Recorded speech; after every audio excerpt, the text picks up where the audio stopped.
Good afternoon, everyone.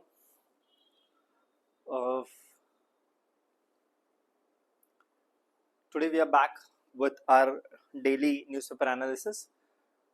Today is 24th of September and we would be discussing important articles from the Hindu, the Indian Express and the Assam Tribune. आज ये 5 important articles है and उसमें से कुछ factual है जो we are discussing only because those are important from the larger perspective and some of those might help you in upcoming examinations like ADRE. But largely our focus is to help you with APSC and UPSC mains. ठीक है? This is our Telegram channel. You may scan it and ये जो आज का CNA है उसका PDF version and PPT ये सब टेलीग्राम चैनल पे अवेलेबल है. अगर आप चाहो तो इसको एक्सेस आप CACP के ऑफिशियल ऐप से भी कर सकते हो. Okay, this is about me. I have mention it enough of times. We would be soon starting GS Foundation batch for APSC as well as UPSC. For further details, you may consider contacting on this number. So आज जो 5 article हम लोग discuss करने वाले हैं, पहला article है total fertility rate के related and in specifically Assam के कंटेक्स्ट में. सेकेंड आर्टिकल जो है वो गवर्नेंस पॉलिसीज के बारे में फूड प्रोसेसिंग सेक्टर के कंटेक्स्ट में. Third is about Niti Aayog has released one landmark report. That report is about growth and innovation story. Invention के बारे में, innovation के बारे में, startup culture के बारे में ये थोड़ा बात करता है. Fourth is कल 71st National Film Award Ceremony हुआ, तो उसके बारे में कुछ डिटेल्स देखेंगे. इसमें थोड़ा सा सोसाइटी एंड कल्चर के बारे में भी डिस्कशन होगा. And then last and fifth would be the geography, environment, ecology से related, energy security से related एक hydro power plant है उसके बारे में है. Let's get started. First article is about total fertility rate. What is total fertility rate?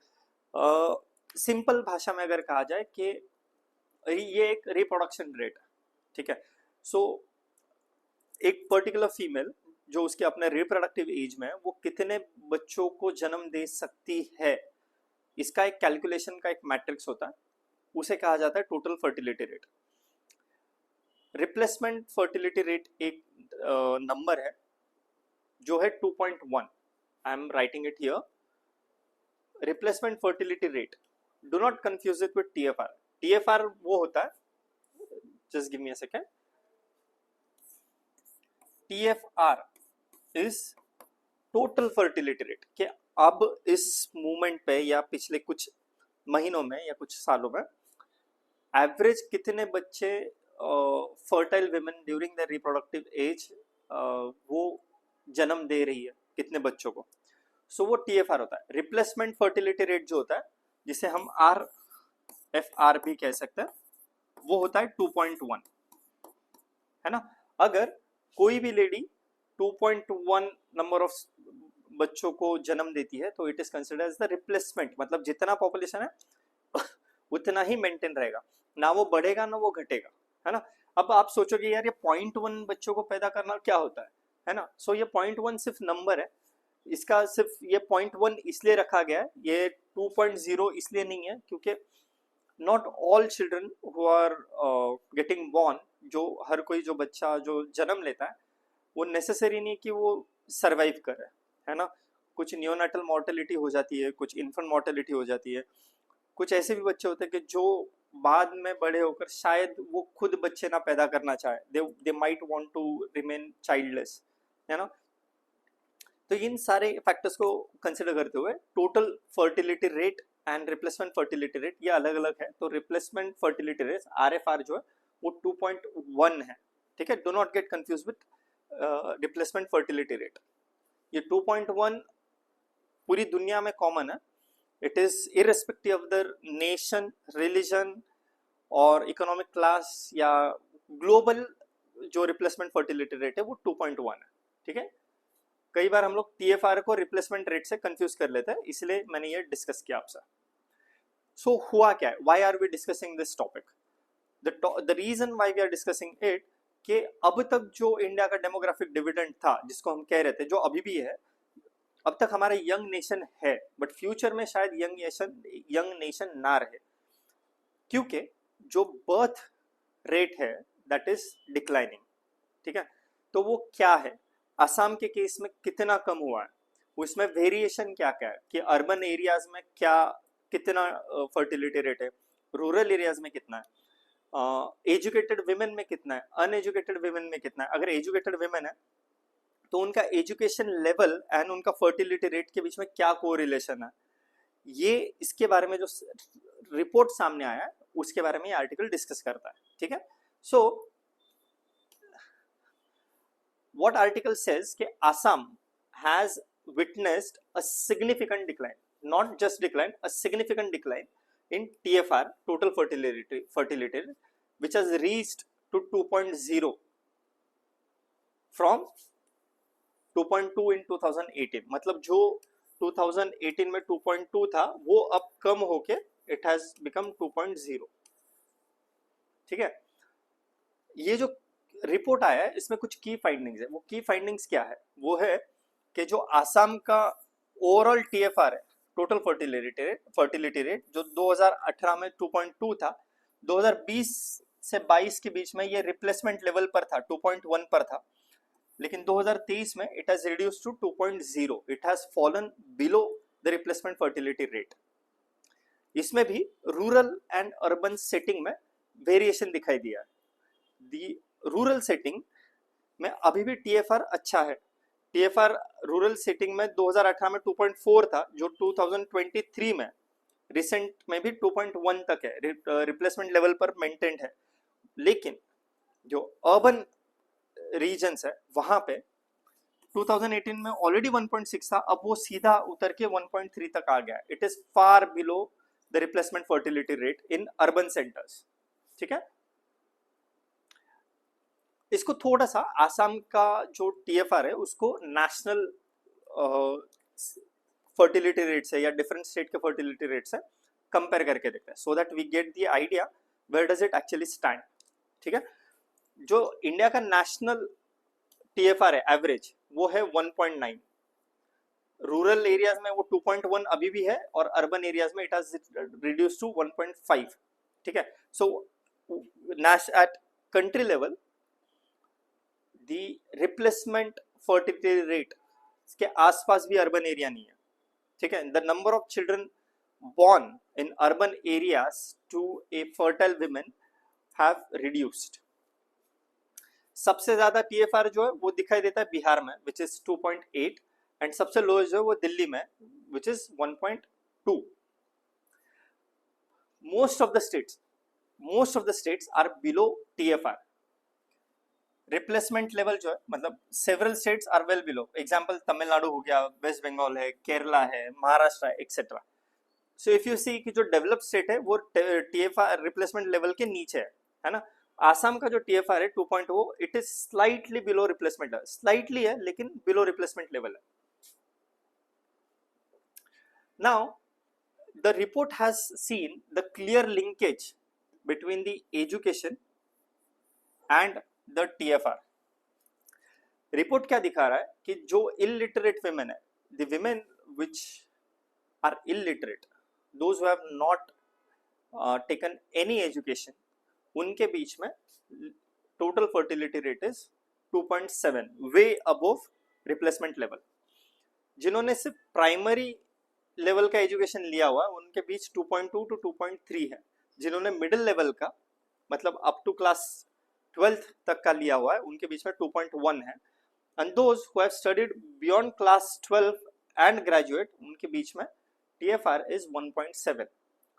इसमें क्या क्लियरली दिखता है, इसमें क्लियरली ये दिखाई देता है कि जितना आपका एजुकेशन बढ़ता है उतना TFR कम हो रहा है। क्यों कम हो रहा है, let's try and understand through this chain. Okay, जब यू गेट एजुकेटेड है ना, you are empowered to do what, to empowered to make your own choices. आपको शादी कब करनी है, बच्चे कब करने हैं, ये आप डिसाइड कर पाते हो।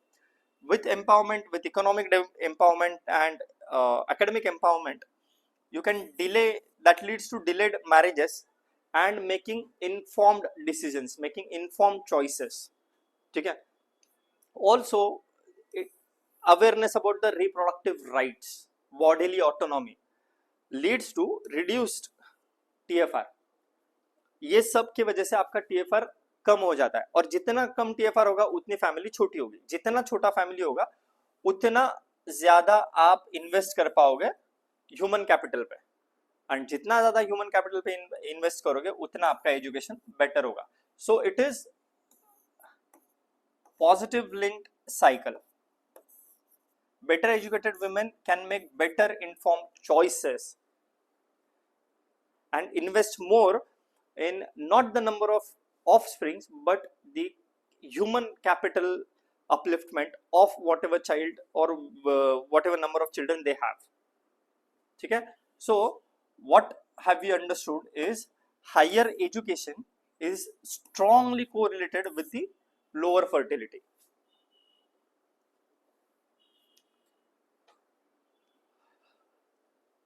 थोड़ा सा ये रिपोर्ट इंस्टीट्यूशनलाइज्ड डिलीवरीज के बारे में भी कहता है. What do you mean by institutional delivery? Institutional delivery का मतलब ये है कि babies are getting delivered in clinics, in hospital और in presence of expert as an doctor, nurse, है ना.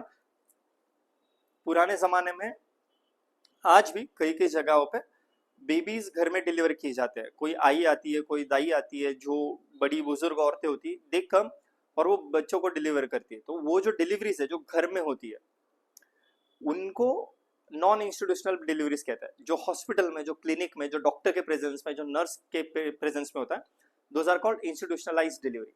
Institutionalised deliveries are far better, far superior than the non institutionalised delivery. क्यों? क्योंकि जो हॉस्पिटल में डिलीवरी होती है वो कंट्रोल्ड एनवायरनमेंट में, हाइजेनिक है, सैनिटेशन का ख्याल रखा गया है, इमरजेंसी सिचुएशन में केयर की जा सकती है. बच्चे की हेल्थ, माँ की हेल्थ अगर डिटोरेट हो तो उनकी they can be taken care of.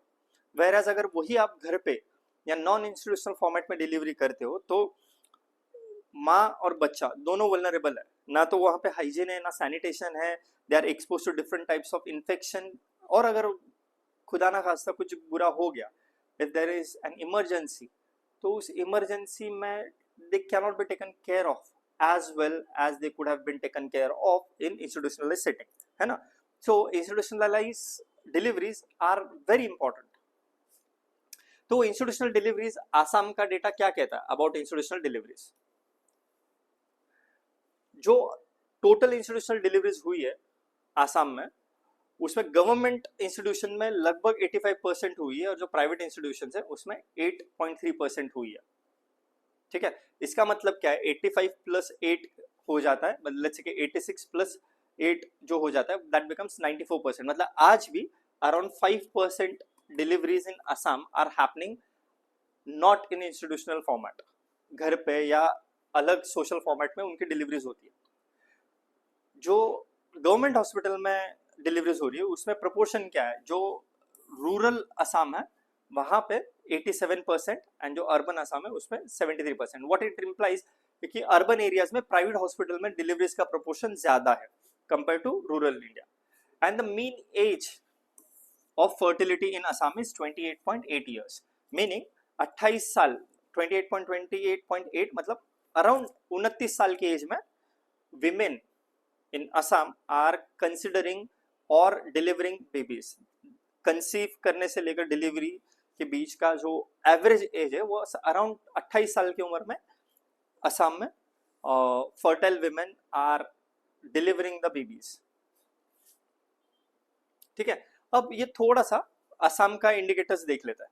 जो पॉपुलेशन ग्रोथ रेट था 2011 से 15 के बीच में, that was around 12%. Now it has reduced to 9.3%. अगर आप देखोगे जो इन्फेंट मॉर्टेलिटी रेट है 51 से 41.5 तक आ चुका है, एंड जो टीएफआर है वो 2.34 से अब 2.00 पे आ चुका है. जो लाइफ एक्सपेक्टेंसी इन मेल है वो 63 इयर्स हुआ करती थी, 63 साल तक एक्सपेक्टेड था, अब वो 67 एज हो गया. जो लाइफ एक्सपेक्टेंसी ऑफ फीमेल थी वो पहले 66 ईयर्स थी, now it has reached to almost 70 years of age. So what does it imply? It also implies कि हेल्थ इंडिकेटर या हेल्थ सपोर्ट सिस्टम जो है आसाम के वो बेटर हो गया है, क्योंकि सारे जो भी आपका इन्फेंट मोर्टेलिटी रेट है, जो क्रूड मोर्टेलिटी रेट है, अंडर 5 मोर्टेलिटी रेट है, everything has seen decline.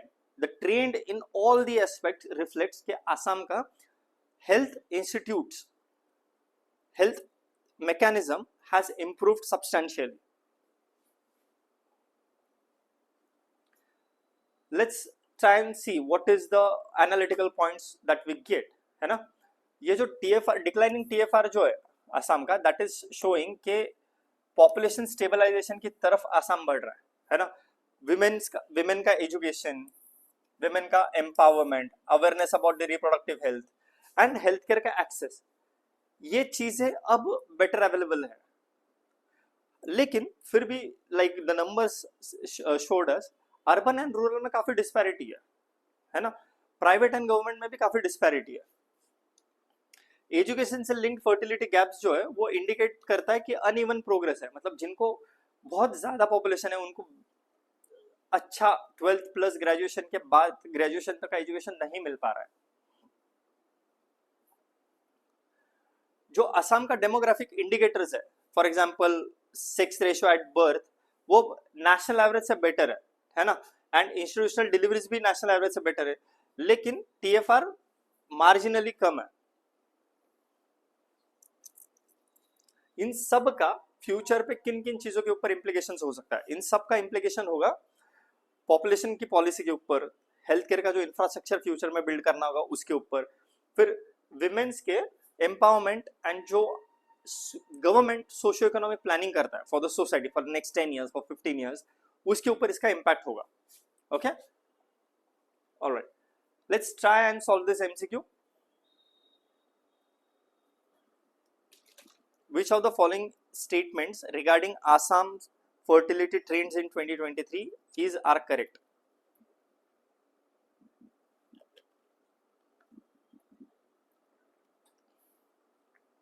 First is Assam's TFR in 2023 was below the national average. No, national average was 1.9, Assam का है 2.0 and replacement fertility rate is 2.1. So Assam ka is below replacement level, but it is above national average. National average is 1.9. So first statement is wrong. The only option left is option B. Rest two you don't even need to read.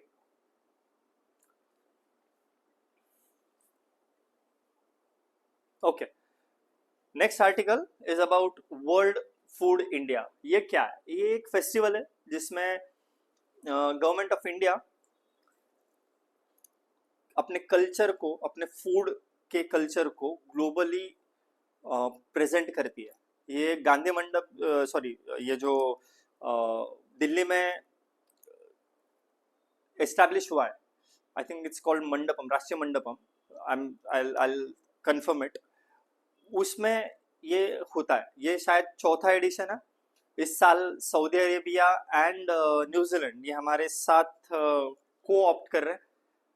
इसमें globally India के food को present किया जाएगा. It's a food fest basically. Bharat Mandapam जो है ना G20 के time पे, जो जिसके पहले इसको बनाया गया था, यहाँ पे हो रहा है.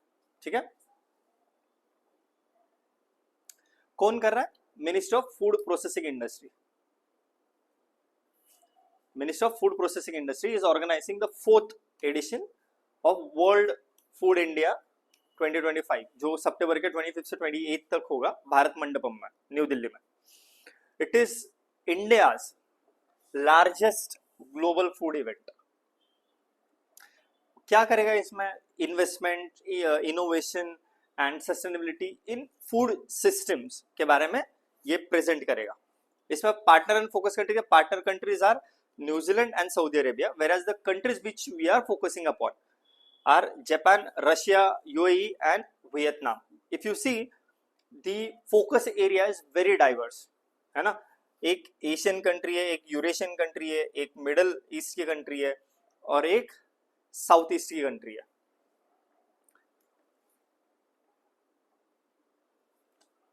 इसके 5 कोर पिलर्स है। ये जो एग्जीबिशन है, जो इवेंट है, उसके 5 कोर पिलर्स है।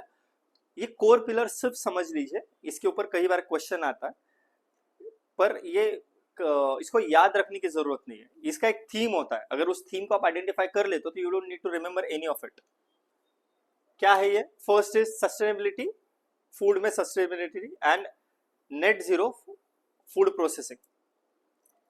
Then showcasing India as a global food processing hub. Third is frontiers in food processing, products and packaging technology. Food for nutrition, health and wellness, सिर्फ test के लिए नहीं.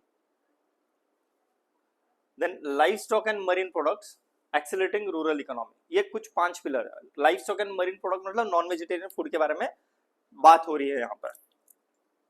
इसका सिग्निफिकेंस क्या है? What is the relevance of it? एक तो ये इकोनॉमिक रेलेवेंस है। It is like showcasing India's potential in the sector of food processing and cuisine industry, hospitality industry. FDI को भी अट्रैक्ट करेगा, एक्सपोर्ट को अट्रैक्ट करेगा। देन सोशल सिग्निफिकेंस क्या है? It supports the nutrition, wellness, the employment and livelihood generation for the rural areas. Globally, India is seen as food basket of the world. उसको और ज्यादा प्रमोट करना है, और ज्यादा प्रोजेक्ट करना है।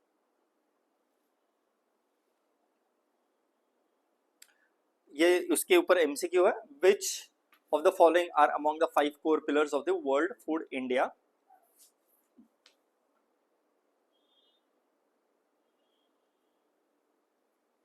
ठीक है, बहुत सिंपल क्वेश्चन है। All 3 of them, option A.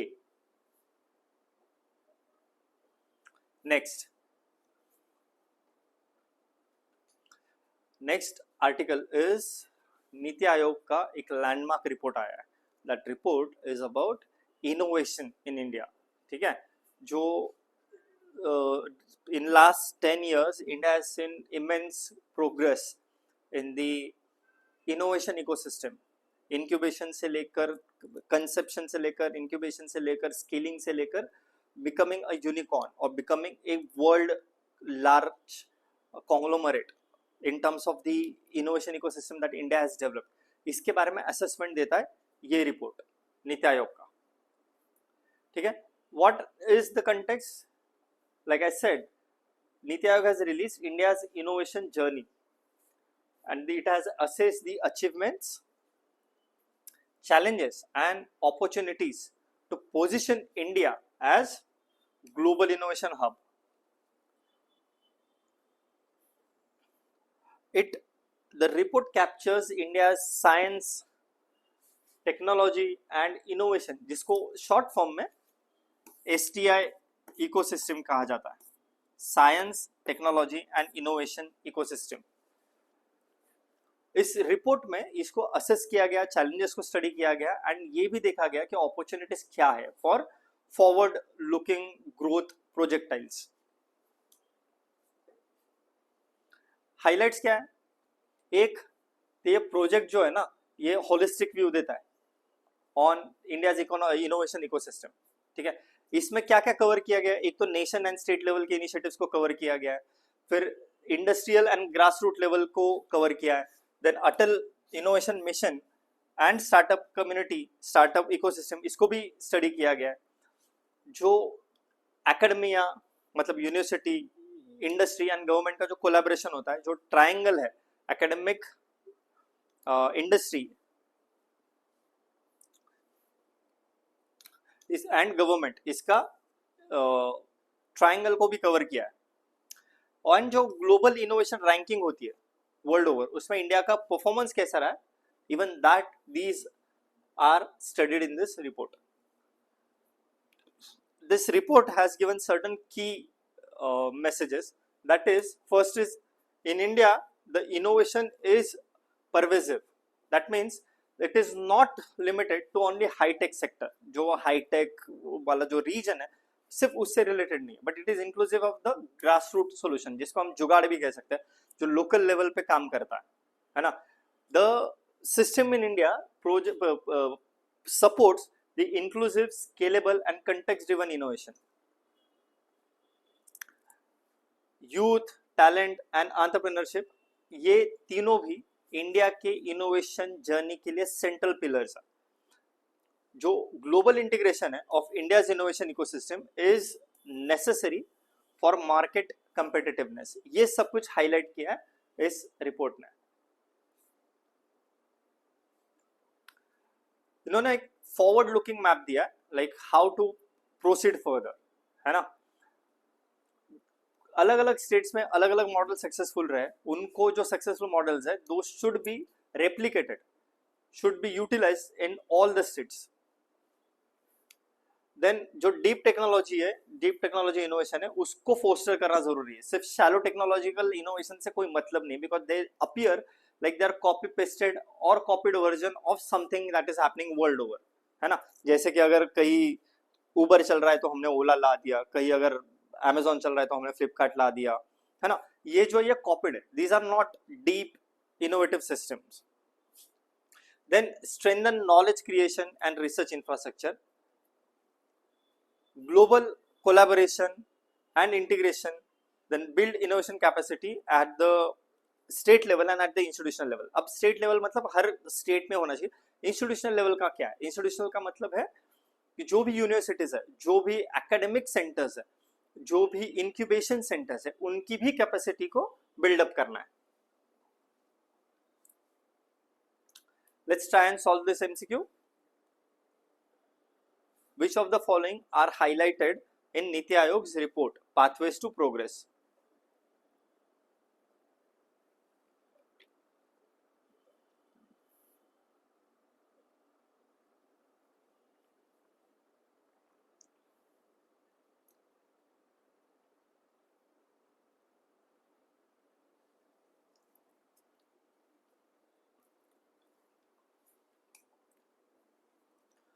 आपको मैं कई बार बता चुका हूं कि डिप्लॉय एलिमिनेशन टेक्निक, ठीक है.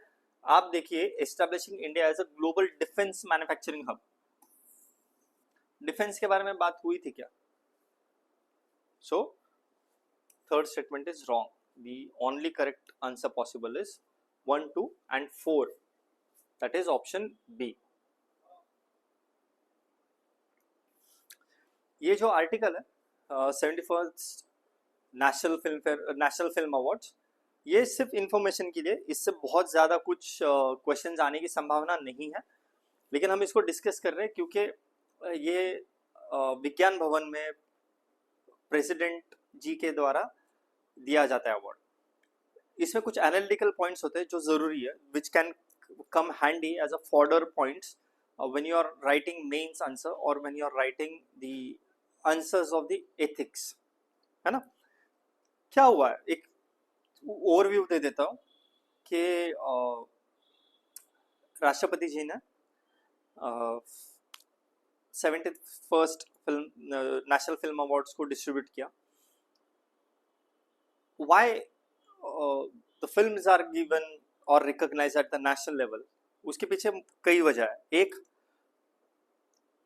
Movies are not only for entertainment, है ना. They are the reflection of society, diverse culture, diverse thought processes, diverse ethnicity, linguistic background, ये सब दिखाता है. क्योंकि वहाँ पे सिर्फ हिंदी या इंग्लिश ऐसे मूवीज को नहीं, लोकल लैंग्वेजेस के, स्टेट के अलग अलग लैंग्वेजेस के अलग अलग कैटेगरी के मूवीज को रिकॉग्नाइज किया जाता है. Purpose is to promote the inclusive nature of reflection of society at larger scale, है ना. तो कुछ बेसिक निटिग्रिटीज है, जैसे कि बेस्ट एक्टर अवार्ड जो था वो शाहरुख खान और विक्रांत मासी को कंबाइन दिया गया. देन बेस्ट एक्ट्रेस का रानी मुखर्जी को दिया है. जो Dadasaheb Phalke lifetime achievement award होता है वो मोहनलाल जी को दिया गया है because of his contribution to in movie industry, especially in Malayalam movie industry for 4 decades, है ना. उन्होंने संस्कृत ड्रामा से लेकर मूवीज तक काम किया हुआ है. So that is why his contribution was recognized by awarding him with the Dada Saheb Phalke lifetime achievement award, है ना. तो वही सब इसमें किया हुआ है, तो हम इसको बहुत quickly will go through it very quickly. विज्ञान भवन न्यू दिल्ली में हुआ. प्रेसिडेंट द्रौपदी मुर्मू जी ने इन अवार्ड्स को डिस्ट्रीब्यूट किया. क्यों देते? क्योंकि movies are beyond just entertainment, they are for public awareness, social change, cultural representation and inclusivity of different diverse cultures. Highlight क्या थी? यही जो मैंने अभी आपको बताया, दादा साहब फाल्के जो अवार्ड है, that was awarded to Mohanlal ji for over 4 decades of his versatile contribution in Indian cinema, especially in Malayalam cinema. उन्होंने कुछ संस्कृत प्ले भी किया, ड्रामा जो होता है संस्कृत में वो किया हुआ है. फॉर एग्जांपल कर्णभरम जो है वो है, या वानप्रस्थम मूवी है, उसमें उन्होंने उनका रिकॉग्नाइज किया गया है. प्रेसिडेंट जी ने एड्रेस दिया जिसमें democracy and diversity of Bharat के ऊपर हाईलाइट किया. एंड देन ये भी रिकॉग्नाइज किया कि सिनेमा में विमेन का रिप्रेजेंटेशन बढ़ रहा है ना.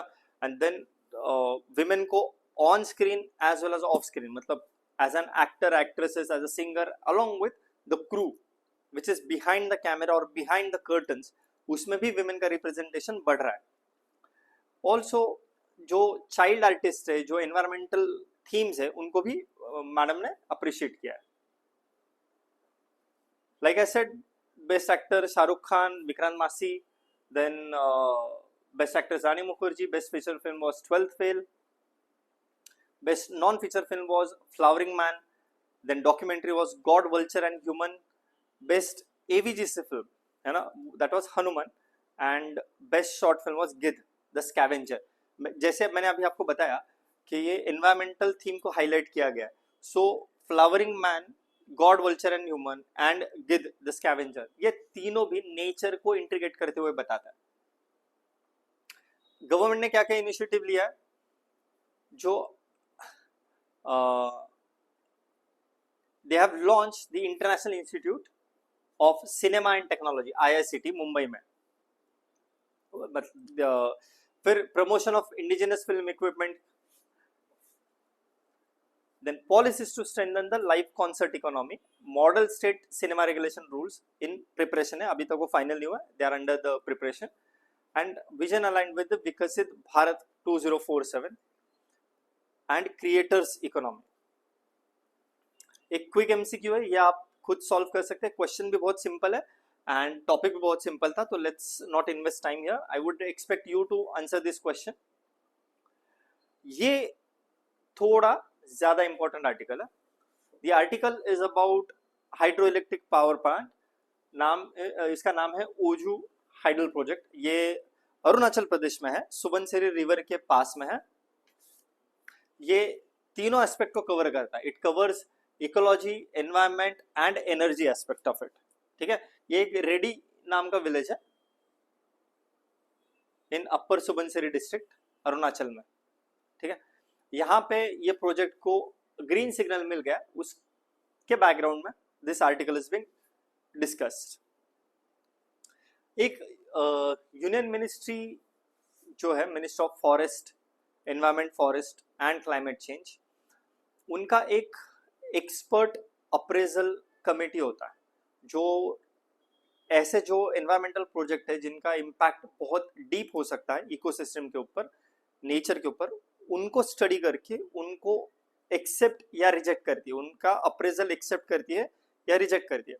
उस एक्सपर्ट अप्रेजल कमेटी जो है एनवायरमेंट मिनिस्ट्री की, that committee has recommended environmental clearance for Oju hydro electric project जो सुबनसिरी रिवर पर है. कितना बड़ा ये? 2250 मेगावाट का. मतलब अगर टेक्निकली देखा जाए तो ये बहुत ज्यादा बड़ा नहीं है, लेकिन सब्सटेंशियल है. इसका क्या होगा? मतलब कोई भी अगर हाइडल पावर प्लांट को अगर मंजूरी मिलती है, if it gets the clearance, if it is getting built, उसके इम्पैक्ट क्या होता है? एक तो आजू बाजू के इकोसिस्टम है उसके ऊपर इम्पैक्ट होगा. जंगल सबमर्ज हो जाता है, कुछ फॉरेस्ट क्लियर करना पड़ता है. If I am not wrong, इस प्रोजेक्ट के लिए लगभग 750 हेक्टेयर का फॉरेस्ट जो है वो क्लियर करना पड़ेगा. मिनिमम एक 40-50 हेक्टेयर का लैंड जो है वो सबमर्ज हो जाएगा, पानी के अंदर डूब जाएगा। ग्रेविटी इनफोर्स डैम होगा ये, है ना। तो हाइड्रो इलेक्ट्रिक पावर जनरेशन होगा, लोकल इकोनॉमी को सपोर्ट मिलेगा, लेकिन इसका थोड़ा नेगेटिव इम्पैक्ट एनवायरमेंट के ऊपर भी होने वाला है। ओके, वो क्या है उसके बारे में आर्टिकल का क्या कहना है वो हम लोग अभी थोड़ा सा एनालाइज कर लेते हैं। ये कहाँ है? ये है सुबनसिरी रिवर पर, अरुणाचल प्रदेश में, अपर सुबनसिरी डिस्ट्रिक्ट जो है वहां पे। विलेज का नाम है रेडी। इस फीचर क्या है इस प्रोजेक्ट के? एक लाइक आई मेंशन 2220 मेगावाट का पावर प्लांट है। लोकेशन कहाँ है? 5 kilometre down stream of ready village. Ready village से 5 किलोमीटर नीचे की तरफ है, अपर सुबनसिरी डिस्ट्रिक्ट में। लैंड यूज लगभग 750 hectare of forest land will be diverted and around 45 hectares will be submerged under the water. Okay, so एक लगभग 100 मीटर्स का ग्रेविटी डैम बिल्ड होगा और वहां से power house complex underground build किया जाएगा to generate the electricity. Environmental concerns क्या है? एनवायरमेंटल कंसर्न्स ये है कि जो ऐसा कोई प्रोजेक्ट जब बनता है ना तो उसके लिए बहुत डिटेल स्टडी किया जाता है, राइट। जो इसका जो स्टडी हुआ था एनवायरमेंटल इम्पैक्ट का, वो जिसे हम ये भी कह सकते हैं क्यूमुलेटिव इम्पैक्ट असेसमेंट। ओवरऑल क्या क्या इम्पैक्ट होगा, इसका जो असेसमेंट था वो 11-12 साल पहले हो रखा है। इट इज मतलब ये जो है cumulative impact assessment as well as carrying capacity study, ये 2014 में हुआ है, लगभग 11 साल पहले। सो जो लोकल्स है, जो इन्फॉर्म्ड पॉपुलेशन है, जिनको इस बारे में थोड़ा बहुत पता है, those who are student of this field, they are asking for the recent studies, है ना। अगर आपको क्लियरेंस देना है तो 11-12 साल पुराना स्टडीज के ऊपर ना देकर जो रिसेंट स्टडीज है उसके ऊपर दिया जाए। Including Assam based activist Bimal Gogoi ji है, जो आसाम से है और वो एक्टिविस्ट है। उन्होंने भी अर्ज किया है फॉर द अपडेटेड असेसमेंट। ठीक है। Now there is another phenomena that is glacial lake floods. जो द प्रोजेक्ट प्रोपोनेंट जो है, they have conducted detailed flood and dam break analysis, लेकिन ईएसी जो है, expert appraisal committee, that has insisted to design flood estimation must factor in the glacial lake outburst, जिसको GLOF कहा जाता है, glacial lake outburst flood. जो glacial lakes होते हैं अगर वो बर्स्ट हो जाता है, सो जो भी बचा कुचा, जो भी समर्स में जमा होने वाला ग्लेशियर लेक में पानी है, उससे फ्लड जनरेट होता है। उनको कहा जाता है ग्लोफ scenarios, glacier lake outburst floods. Challenges क्या है? एक, ऑब्वियसली अगर आप इतना बड़ा प्रोजेक्ट ला रहे हो तो चैलेंजेस इकोलॉजिकल फ्रेजिलिटी है, क्योंकि हिमालयन लैंड सिस्टम में ये प्रोजेक्ट को एस्टेब्लिश किया जा रहा है। तो ऑब्वियस है कि उसका impact Himalayan ecosystem is already prone to the landslides, है ना, थोड़ा फ्रजाइल है। It is prone to landslides, earthquakes and floods. फिर कम्युनिटी, जो लोकल कम्युनिटी है, उनके भी कंसर्न्स है, डिस्प्लेसमेंट होगा, सबमर्जेंस होगा एंड डाउनस्ट्रीम इम्पैक्ट्स भी होंगे जो असम के ऊपर होंगे, क्योंकि सुबनसिरी का पानी बह के ब्रह्मपुत्र में ही आता है। जो डेटा है कंसर्न्स में वो है आउटडेटेड। 2014 के डेटा के ऊपर अगर आप रिलाई करोगे तो it raises certain questions about the sustainability. पिछले 11-12 साल में काफी चेंज हुआ है। देन अबाउट सिस्मिक जोन, जो प्रोजेक्ट है वो सिस्मिकली जो एक्टिव जोन है उसमें वो फॉल करता है। एक ग्रुप है SANDRP, SANDRP stands for south Asia network on dams, reverse and people. Network on dams, river and people, इसके ऊपर काम करने वाला एक ग्रुप है। उन्होंने पास्ट में in the past they have repeatedly highlighted के monsoon damages at hydropower projects in the region, including the Subansiri lower project downstream, calling them as ticking water bombs। इन्होंने ticking water bombs कहा है। It's a very strong phrase to be used। This is our last and final question of the day. Which of the following statements about Oju hydroelectric project are correct? It is located on the Subansiri river in Arunachal Pradesh near the India-China border. It has largest approved capacity among hydro projects in Subansiri basin. The cumulative impact assessment and carrying capacity study for the basin were conducted in 2022. अब मैं आपको ये बताता हूँ कि पहले दो statement है उसके बारे में हम लोगों ने डिस्कस ज्यादा नहीं किया. अगर आपने मैप देखा होगा तो आपको पता है कि फर्स्ट स्टेटमेंट इज करेक्ट, लेकिन अगर आप एलिमिनेट कर पाते हो एक भी स्टेटमेंट इन 2002 2014 में हुआ है ना, यही नंबर डेटा होता है जहां पे वो मैनिपुलेट कर देते हो. तो third statement is wrong. The correct answer has to be A. ठीक है. So this was all for today. CSAP के जो स्मार्ट बुक्स है वन स्टॉप सॉल्यूशन वो अब एसमेज में भी अवेलेबल है, जिसमें 10 smart books are for prelims and 7 are for mains. For further details, you can consider contacting on this number. So, thank you very much for joining us today, and we really appreciate your feedbacks.